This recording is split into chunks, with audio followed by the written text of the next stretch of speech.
Good morning, students. Today we will start our new chapter आत्मा की शिक्षा। यह पाठ महात्मा गांधी जी द्वारा लिखित उनकी आत्मकथा का एक अंश है। इसमें आश्रम में आने वाले विद्यार्थियों को दी जाने वाली शिक्षा का उल्लेख किया गया है। गांधी जी शरीर और मन को शिक्षित करने की अपेक्षा आत्मा को शिक्षित करने में अधिक विश्वास रखते थे। बच्चों, इस पाठ में बताया गया है कि जब महात्मा गांधी विद्यार्थियों को अक्षरों का ज्ञान देते थे तब उन्हें अक्षरों का ज्ञान देते समय कठिनाई होती थी।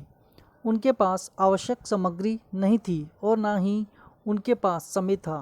शारीरिक काम के कारण वे थक जाते थे और आराम करने के समय उन्हें पढ़ाई करनी होती थी। आश्रम में अक्षर का ज्ञान का समय 3 घंटे था। हर बालक को उनकी मातृभाषा में शिक्षा दी जाती थी। साथ ही अंग्रेज़ी भी सिखाई जाती थी। इतिहास, भूगोल, गणित विषय भी सिखाए जाते थे। गांधी जी बताते हैं कि आश्रम के बालक निरक्षर थे, लेकिन उनका ज़्यादा काम आलस छुड़ाने, पढ़ने की रुचि जगाने और उनकी पढ़ाई पर निगरानी रखने पर ज़्यादा रहता था। गांधी जी पाठ्यपुस्तक से अधिक मुँह ज़बानी पढ़ाई सिखाने में अधिक विश्वास रखते थे। उनके अनुसार बालक आँख से अधिक, कानों से सुनी बातों से अधिक ग्रहण करते हैं।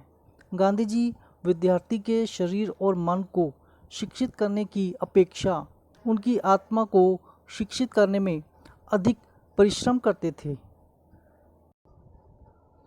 गांधी जी धर्म ग्रंथों के साधारण ज्ञान को बुद्धि की शिक्षा का अंग मानते थे।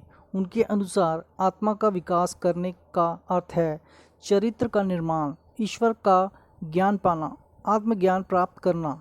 वे आत्मज्ञान को बुढ़ापे के काल में प्राप्त करने वाली वस्तु नहीं मानते।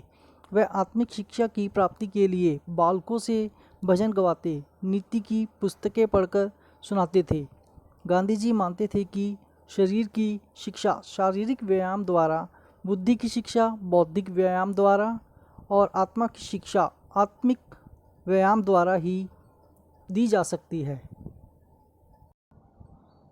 उनके अनुसार गुरु को शिष्यों के सामने उदाहरण बनकर रहना चाहिए, तभी शिष्य भी उचित शिक्षा ग्रहण कर सकेंगे। एक बार गांधी जी ने आश्रम में एक युवक की दृढ़ता पर डंडे से उसे मारा था, जिसका उन्हें बाद में काफ़ी पछतावा भी हुआ। उसके बाद उन्होंने फिर कभी इस प्रकार की दंड नीति का उपयोग नहीं किया।